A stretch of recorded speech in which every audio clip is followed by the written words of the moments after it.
As usual, I have read a lot of books this past month, so let's just jump right into it. The first book I read is Open Road Summer by Emery Lord. This is about Regan and Dee, who are best friends and who decide to go on a road trip in America, but it's not your ordinary type of road trip because one of the girls is famous for music. So she's going on an American tour and her best friend follows her.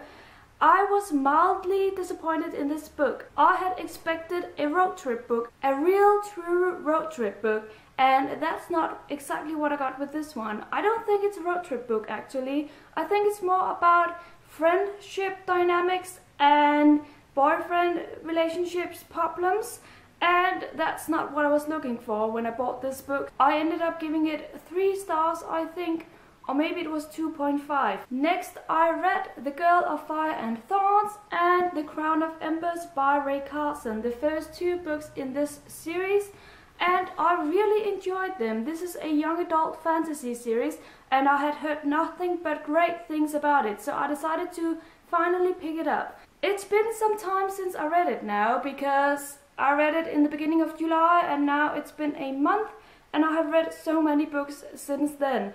But it is about a girl who is not your ordinary thin, beautiful, perfect girl. She's actually a little chubby and she doesn't really have a mind of her own in the beginning of the books. She is very insecure and she doesn't know how to live her life independently.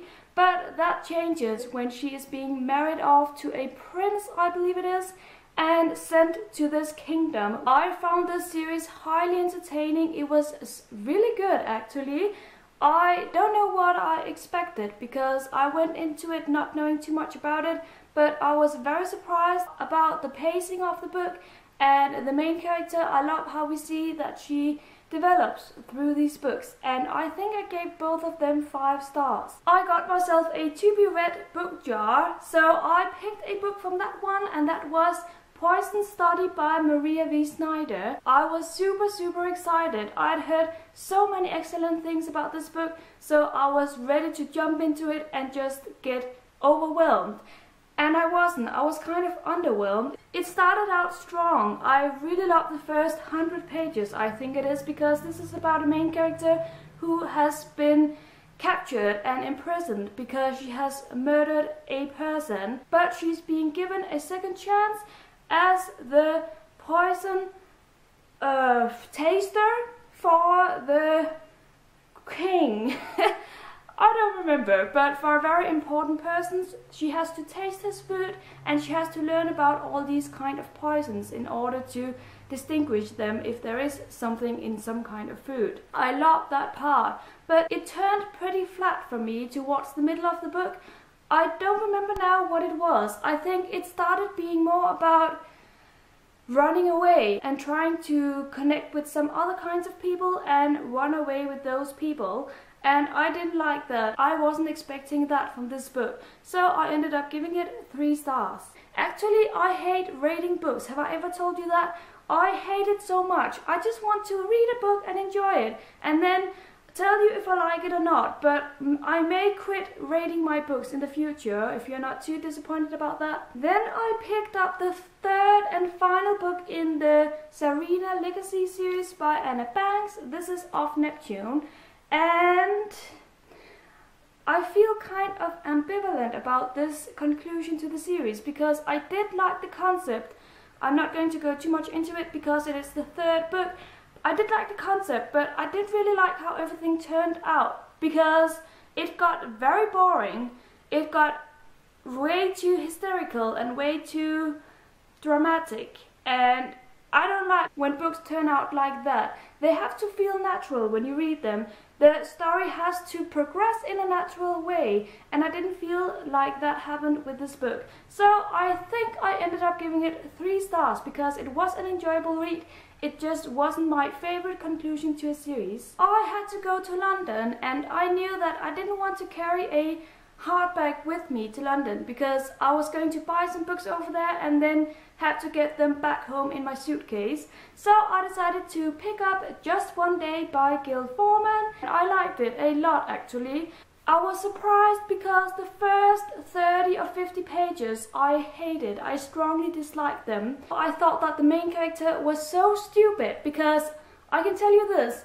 The beginning is about her meeting a boy in London and she's like, I never went to Paris. I would like to go there someday. And the boy says, well, I can take you. It just takes like 2 hours to go there by train and we can be back by evening. And then she's just like, okay, let me do that. I don't know you at all. You are a stranger. I don't know if you are a psychopath. And she decides to go to Paris with this guy alone, with no one to protect her.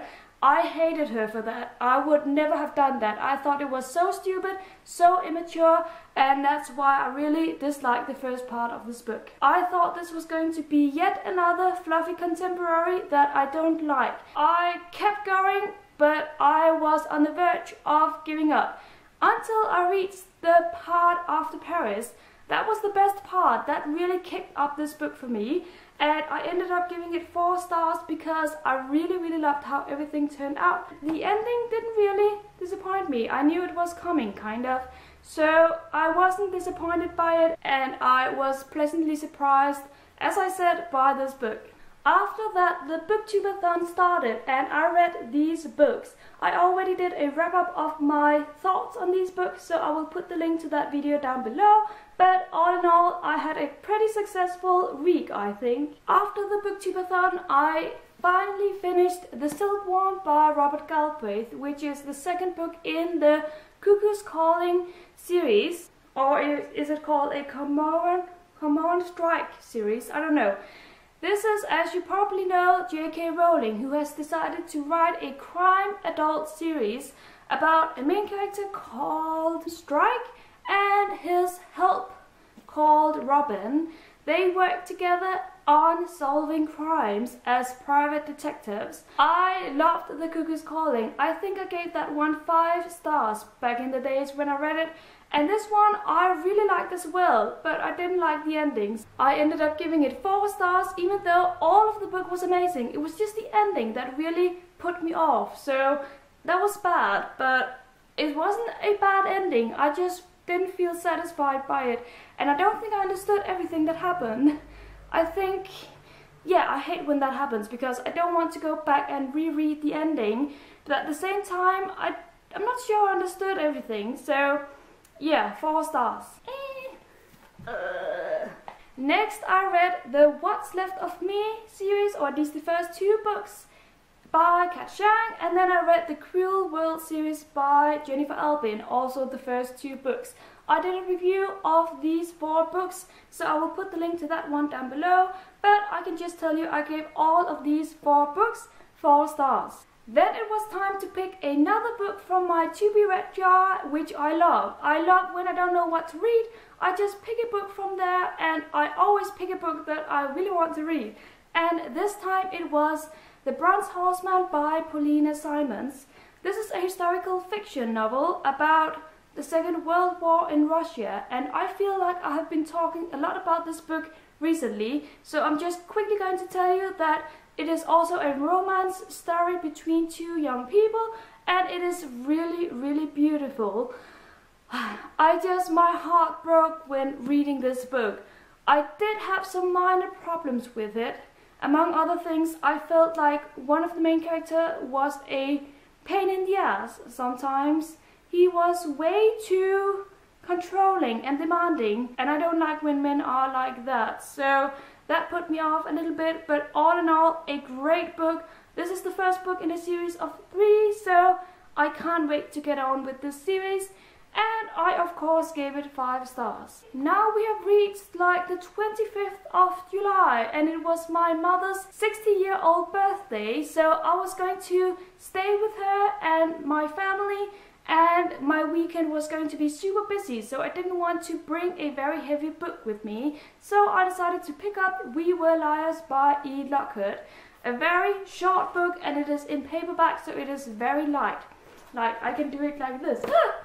Okay. I really love this book. I had heard that this book could create some ambivalent feelings in you. Either you like it or you don't like it. I liked it. I really liked it. I felt like this was the perfect summer read. It is a lot about family dynamics and being with your friends, trying to create this great atmosphere of security on this island that they go to every summer. And I just really loved it. I'm not going to tell you too much about it. People say that you should go into this book not knowing a lot about it. I don't know why. I think you can know a little bit about it. Of course not the ending, but it's not like a big secret. So yeah, but anyway, I'm going to stick with the tradition and not tell you too much about it. Just go out and read it. By the way, 5 stars. And then I picked up La Delicatus by David Fuenquinos. I borrowed this book from a friend, and it has been such a long time since I last read a book in French, so it was perfect that I received this, and it is a super quick read. I believe this was turned into a movie like last year or some years ago with Audrey Tautou. With Audrey Tautou, who is an excellent female French actress, and I haven't watched the movie, but I have now read the book and I quite enjoyed it. I gave it 4 stars. I love how it is written. It is basically about a woman who lives in a happy marriage until her husband dies after 7 years of marriage. And of course she is devastated. She doesn't want to meet any other men, at least not for some years. And then after some years, men start meeting her. She cannot prevent it. She just stumbles across these men that she goes on a date with, and she doesn't really know what to do, if she has feelings for them or not. And I just really love it. A funny and cute love story, and I love those. So 4 stars for me. That brings me to the last book that I read in July, which is also my least favorite book of the month. I don't know. This was just, I didn't expect too much from it, and I was right in doing that, because it is What I Thought Was True by Huntley Fitzpatrick. I bought this book before I had read My Life Next Door, which is also by Huntley Fitzpatrick. So I read My Life Next Door some months ago and I didn't like it. So I was like, I own this book now, I have to read it. And I did, and I didn't like it. So I don't think I'm going to read anything else by Huntley Fitzpatrick, because it's just pointless to me. This book, I mean, the main characters have some problems, and it turned out that those problems were very insignificant, very dull, and very not like problems. I was like, get your act together. This is not a problem. This was you who created this problem. And also, I don't think there was really a point to the story. After having read it, I don't feel wiser. I don't feel like this is a book that I will remember at all. Actually, I'm slowly forgetting it already, even though I finished it like 3 days ago.